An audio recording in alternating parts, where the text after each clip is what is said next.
Hi, welcome back to the Earth, Ocean, Geo, and Atmospheric Science mini symposium. And we have next Adam talking, and I'd just like to remind people to stick your questions in the Q&A as they come up, and we'll address those at the end. Thank you, and go ahead, Adam. All right, thank you very much. Let me share my screen here. Now, my name's Adam Tyson. I'm with the Atmospheric Radiation Measurement User Facility, or ARM program, as I'll refer to it, from the Department of Energy, and I work out at Argonne National Lab on the suburbs of Chicago. I'm going to be talking about how it's time for the atmospheric science community to act together. And before we dive in, I really want to thank my collaborators, co-developers, contributors, all around amazing people that have contributed to this to help make this tool a possibility. And of course, our effort is supported by the Department of Energy ARM user facility. So before getting into the tool itself, I kind of wanted to frame the problem on why we thought we needed another tool out there for the atmospheric science community. To start, we need to frame the problem. So here's our frame. And I'm good with the bad dad joke, so hopefully you get it too. And now I know everyone's experiences are different and career paths are different, but I'm going to try and articulate the problem and kind of how I see things as they are now, based off of some of my experiences in the past. So going through school and whatnot. So here's me, and I went to school for atmospheric science. And I've been waiting to use this. Back in my day, they didn't really have computer science integrated into the curriculum as it is more and more of these days. So we took classes from the computer science side of things and maybe learned Java or C. And then, as we went along, we did start to get some programming experiences in our classes and maybe picked up another language, another way of doing things. But it really was when we had our advisors, to work on projects or senior projects, thesis, whatever, where they just kind of dump all their code on you. And essentially their code, their way of doing things kind of becomes your code and your way of doing things, because if you're really starting out programming and whatnot, it is hard to try and build that all up in some other method using some other language. So you kind of take that and you run and just try and keep your head above water.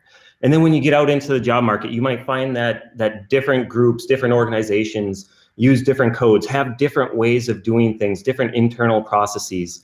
Over time, you might get a few flavors of these ways of doing things. And you really get, what we have now is a lot of very talented people out there. But with these different ways of doing things, different languages, maybe some are using environment variables or different ways to spawn off processes, you kind of build up what I've always called coding silos, and it makes it very difficult to share code across groups, even in the same organizations, if you're doing things slightly different.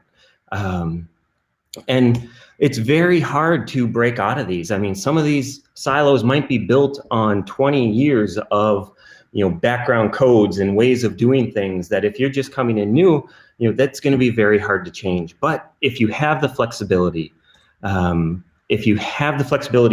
great colleagues who can help you, you can look at that shiny Python flying across the sky, or as we saw on Wednesday, in space, and maybe adjust and start something new and try and break out of these coding silos and go more open source, with Python. That's kind of how it was. We only really started up, at least myself, on the open source Python side of things 3 to 4 years ago.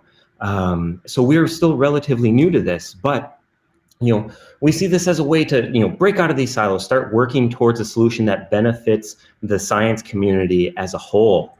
And when we can start to contribute to that, across different groups, across different organizations, we can start to grow that and hopefully break down more silos and get more people on board and contributing to the greater community. Now, with Python, and the thing that is always great is diving in and seeing what's out there. And for me, this is only my second SciPy. First time presenting. Last year was a lightning talk. But it's such an amazing group of people that you come to find. The community here is very accepted and collaborative, open. and you find that you're a very small fish in this ocean of really talented and amazing people.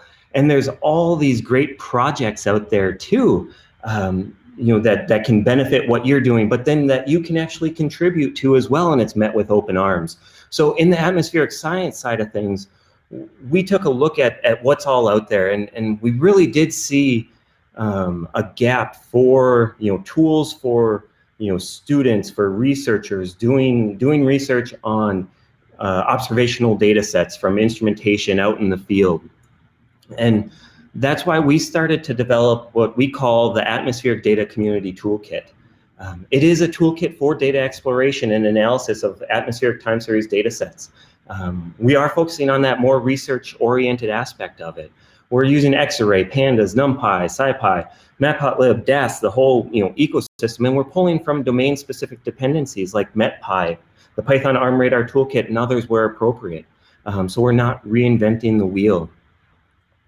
Now, we're really trying to make this a platform for the scientific community, and we do want to cover many aspects of that scientific life cycle, from discovery, downloading data from APIs, and I'll get into more of these in a little bit. I/O, reading data into X-ray data sets, quality control, corrections, visualizations, retrievals, or advanced calculations. Our goals, at least for the ARM program, we deploy instruments, a wide variety of them, all over the world. And a lot of other groups, a lot of other organizations deploy similar types of instruments or subsets of these instruments: Ameriflux, NEON, NOAA. Universities, in particular grad students and undergrad working on classwork and research projects. International institutions, which I don't even list here because there are many, and just the research community in general. If we can bridge these communities and start working off of the same sort of platform, the same code bases, we're going to reduce that duplication of effort that is going on between all of these groups. Writing code to read in data, visualize it, do some advanced calculations. If we can get that into one area, it's going to reduce that duplication of effort. And it's going to create transparency in how we're doing things. And just because different groups, different organizations do things slightly different, that's okay. As long as it's out there, we're going to benefit the science community by showing them exactly how we're doing things. And it's going to provide the flexibility that they can take, these different codes and functions and take it and run, do some research, modify it, hopefully produce something better. And when they contribute it back, it's going to benefit not just one program, but the entire scientific community.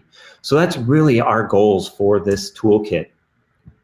And right now we're on GitHub, where we have packages available through Conda Forge and pip as Act to Atmos.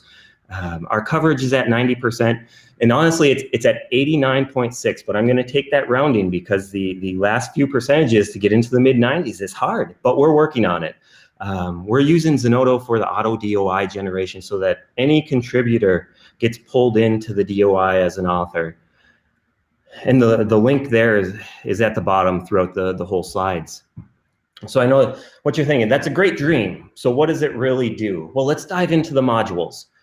So in Discovery, with our program in particular, we have a web service so you can download the data from the command line. And if you haven't checked out the ARM program, go check it out, www.arm.gov. There's petabytes of data back to 1993, all free. You just have to sign up for an account. And there's a wide variety of data all over the world. We're using the Iowa Environmental Mesonet to pull ASOS data, or the surface observing systems, from all over the US. And then we're getting crop type from the USDA Cropscape portal. And I know what you're thinking. That seems a little odd. Well, for some of the instruments that we deploy, the land surface type, the crop type, is very important when you're analyzing the data. In particular, if you look at like CO2 fluxes or water vapor fluxes, having the information on the crop type where the wind's blowing over, that's going to be very important to your research. Okay, so don't get hung up on that API for crop type. I know, let's dive into some other areas. So the I/O area, of course, we're using X-Array for NetCDF. We're using Pandas read CSV for text and CSV files, and we convert that into the data set. we've developed specific readers for NOAA global monitoring laboratory data, specifically surface met radiation, ozone, CO2, and halo data sets. We're actively working and looking at other groups inside NOAA as well, specifically like the Physical Science Laboratory and their radar wind profiling networks, and seeing how we can pull that data and read it in as well here and get readers for it. We had a user want to read in binary micropulse LiDAR data, and that's, was a complicated endeavor, but we actually found a library out there already, MPL2NC from Peter Kuma, that we pulled in as an optional dependency.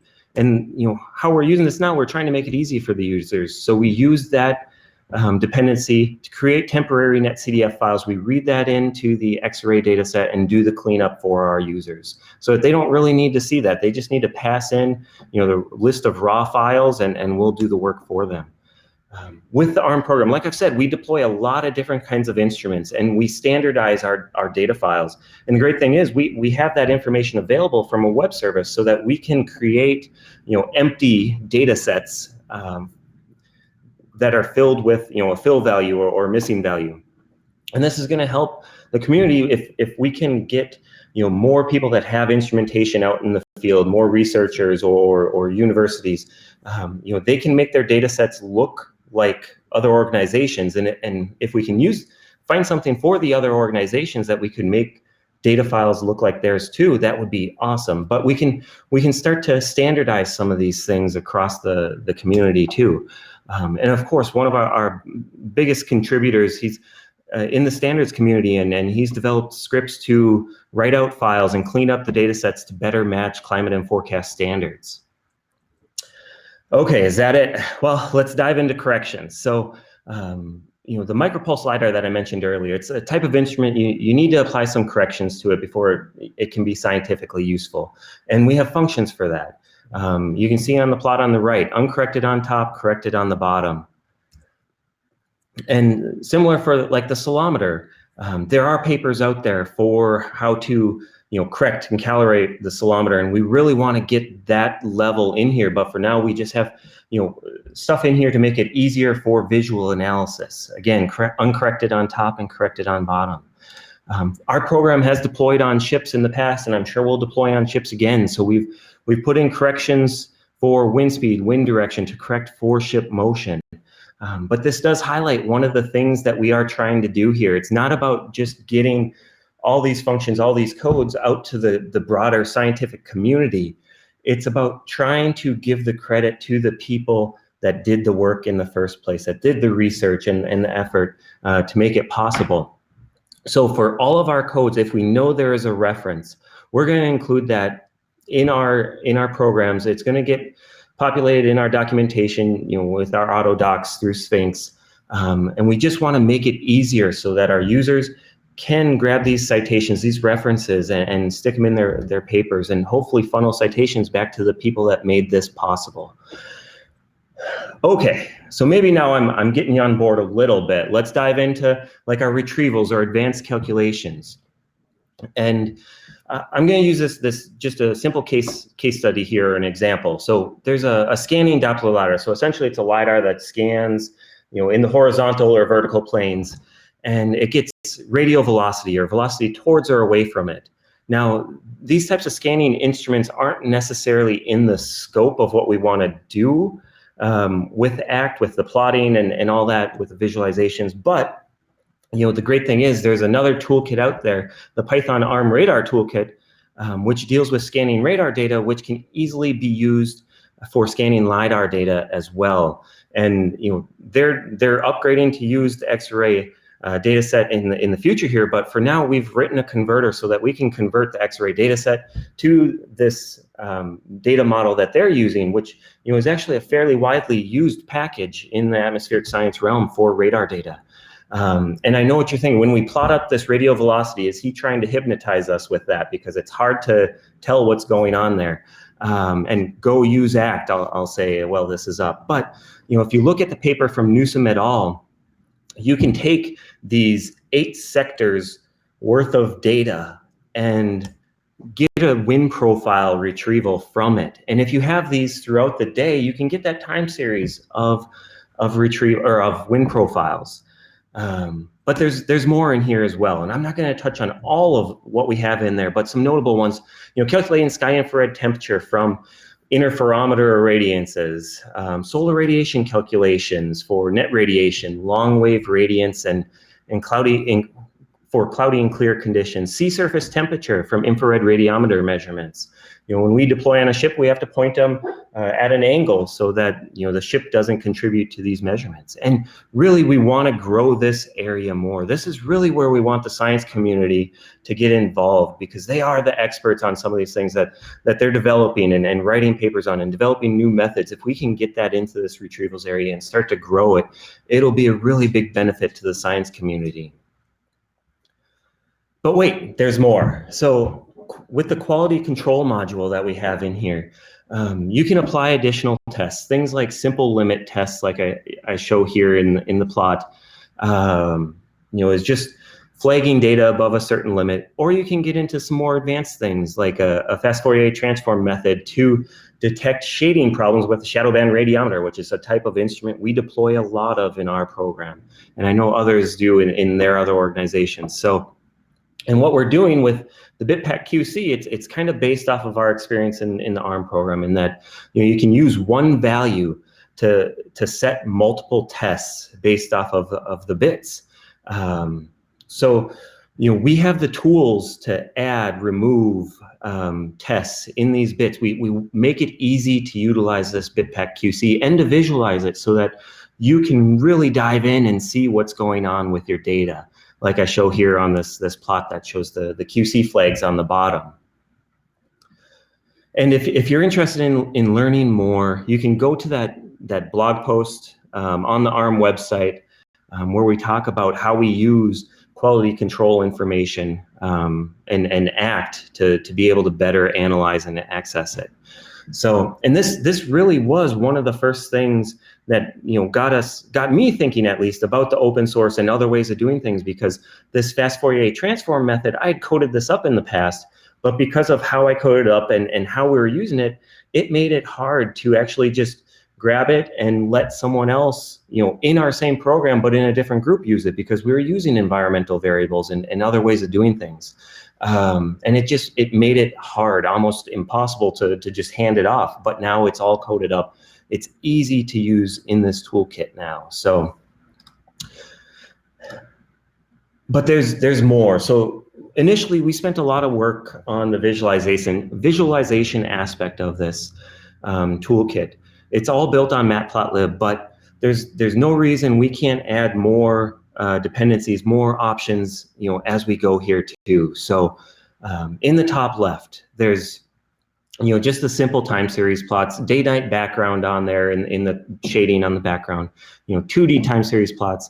Radiosondes are very important in the scientific research community for atmospheric science, and it's actually one of our most downloaded products in ARM. But the great folks at MetPy, they already have this coded up and readily available. So we pull MetPy in as an optional dependency to create these radiosonde plots, these SKUTs as they're called. We're able to generate combined plots as needed. I really want to look into Matplotlib's new mosaicing feature as well in the future to make this easier for our users. And of course, with some of our time series data sets, there is a spatial component to it, and shown in the bottom left here. That's using Cartopy to plot up the background map, and then that's aircraft flight tracks over the top of that for deployment in Argentina. Additionally, you can pass in the time series data sets to some of the other functions we have to create, wind roses, or pass it into the histogram functions to get an idea of your distributions. But the nice thing is, basing this all on Xarray, we can still utilize the functionality of Xarray to do resampling to daily, monthly, yearly means, and still plot that on top of things as well. And of course, being able to utilize PyArt and that toolkit for some of these other instruments that don't necessarily fall in our purview is definitely a big benefit too. And there's a lot here, but some of the areas, time height scatters, of course, working with aircraft data like I show on the left here, that's something we really want to look into more as well. And I know I talk fast when I get excited, and I'm going to try and pull it back here for the last few minutes. But finally, in our general utilities, we have a lot of different utilities that may not fall in the scope of the other modules that we have here. Precipitation accumulation. There's a lot of different instruments out there that measure precip. Sometimes in the raw data, you'll get accumulation. Sometimes you'll just get rain rates, but there's functions here to do it. If you want to do a weighting average, we put things in to do it easily as well. We're using Skyfield for solar calculations, calculate the sunrise, sunset, dawn, dusk, to do the backgrounds like is shown there on the plot for day night. But the great thing is, again, using the functionality of X-Array, once we get that information into the data set, we can easily work with it and do daytime averages, nighttime averages. Even if you wanted to do dawn or dusk averages, that's possible now. So, there's more instrument specific things in the utilities as well, like decoding present weather detector data based off of a WMO table. So this type of instrument, it'll give you a value, and based off that value, there's a lookup table to see, is it raining, is it snowing, is the world on fire, type of thing. But that's easily available now, and that you can pull from this utilities area. And this one's not really a big deal, but a Planck converter converts radiances to temperature and vice versa. Because one thing we found when we were starting to code up some of these more advanced calculations, retrievals for the radiation side of things, we found, based off of whose code we were looking at, constants are not constant in everyone's minds. So they're not the same, and there wasn't any documentation on why one value was used in one program versus another. And this way we have it documented of where we got the value from. It's there for everyone to use. We're hoping to standardize things, and there's a lot more in this general utilities area. But looking forward, what we're really trying to do here, like I said at the beginning, is we want to bridge a lot of these communities, the researchers, the organizations deploying these instruments in the field, and start working together to benefit the community as a whole. So we've been actively engaging at conferences. Over the past 3 months, we've presented at NOAA GML, Ameriflux workshops, RMS RPI meetings, SciPy now, and hopefully when we take a moment to breathe, more to come in the future here. We're surveying the community to set priorities for future development. And I really would appreciate if you can take the time to go and fill out that survey. There's a link there, but there's also a link on our GitHub repository page as well. We really want your feedback on what's going to be useful to you in your research, in your work, in what you're doing. Initially, some of the things we're finding from the groups that we've already presented at, boundary layer height calculations from like radiosonde data, or more interactive plotting to get it into notebooks and 3D visualizations, and we're going to look at that over the next year. But really, we're starting to develop our roadmap for the upcoming years, for our development priorities, and we want your feedback. So, please visit the GitHub page, report issues, just drop in and say hi on our discussions board if you want. There's a SciPy 2021 discussion started. Get involved. We're here. We're happy to help. And again, we really want to see this grow to something that can benefit the community. So, and with that, I think I'm 1.5 minutes early, so I can give you the time to go to the survey or ask questions. All right, thank you very much. I really like the way you've talked about this package. It's clear you and the community is being purposeful and doing this in a nice way and trying to get interactivity between the community and other communities as well. Mm-hmm.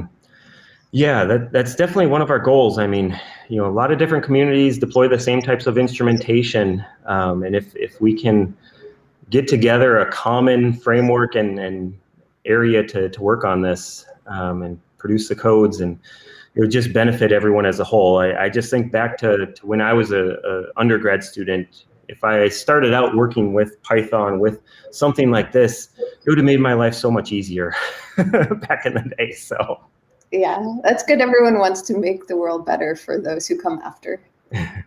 Okay, we have a couple questions here. All right, does the package coordinate with modeling groups, or is that part of the community? How are you thinking about that, data versus models? yeah, so that is definitely hard. We are focusing more on the instrument data side of things. I know some of the projects that act as a dependency are focused on more the modeling aspect. I think there's a EMC squared, model kind of generator out there. But essentially, we haven't dove into model diagnostics or the actual model data too much yet. It's possible, but I really want to make sure we stay within our scope. Just because I'm sure there are other programs out there for working with WRF and model data too. We just don't want to recreate the wheel. So I think we just need to be purposeful about that. So that's reasonable. Yeah. Okay, here. So there's a lot of data. Is that locally hosted at ARM, or does this mostly connect to remotely served, maybe cloud stored data sets? Good question. So it is all served by ARM. So if you go to the ARM website, there's going to be a link to a data discovery browser, which can help you browse the data sets. Once you find names of the data streams you want to download and date ranges, you can start to use that website or that web service more and the functionality in ACT to download data straight to the command line. But definitely go explore the ARM website, go explore the data discovery portal first, and you'll get a good idea of what sort of data sets are available. So. All right, great. Here's just a quick note. There are some notebooks that sounds like they're relevant, you might be interested in. You can check the recording later, or maybe this link can go in the chat so you can see it there. Okay, great. I will actually copy and paste that.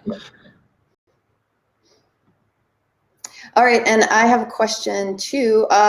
So you started out talking more generally about open source contributions, and I was wondering if through your experiences you have any advice for setting up that kind of environment in the company or with the supervisor or whoever's kind of in charge, like how to push more in that direction that it's worth dedicating time on open source work. Yep. So when we first started looking into switching to Python, I was part of ARM's data quality office, and there's members of the data quality office here in this session now. And I switched over to a different area in our program. But starting out, we had the flexibility to kind of do what we wanted and push our development in areas. So we started moving towards Python, but we really lacked the open source expertise, with GitHub and setting things up for unit testing and all that. And that's where, folks out of the Argonne area where I moved to helped out. And it was really more of that, our program saw this was important to start to get codes and things out to our users. So it did take a lot of effort to start that push, moving away from some of the the paid subscription platforms and moving to Python. But when you can justify that you're saving money, you're going to be able to reuse what other people have done. And I think for us, one of the biggest things was that we can leverage what the science community is using, and hopefully that will benefit not only others, but our program as well, that we can easily pull things back in. So yeah, that makes a lot of sense. We have just a minute left, and I have kind of a selfish question here to ask. I noticed that you had a pandas to X-array workflow, like part of your workflow. You read in, and it sounds like as data frames, and then you change to data sets in Yep. X-array. How does that work for you? I've been thinking about doing the same thing myself.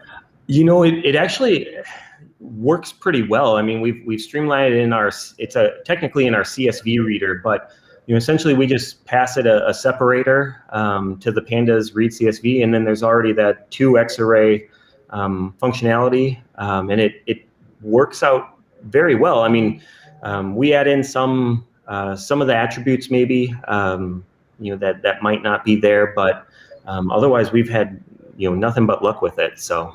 Okay, great. And I should just be clear, I love pandas too, but for certain applications, it makes more sense for us to have the stuff I'm working on, to have it as X-ray data sets for working with other things. Yep. It's to be able to move between the two. All right, I think we should stop there. Thank you so much, Adam. I really appreciate your talk and your time. All right, thank you. Thank you, everyone. We hope to see you over on our GitHub page. All right, we can stop here.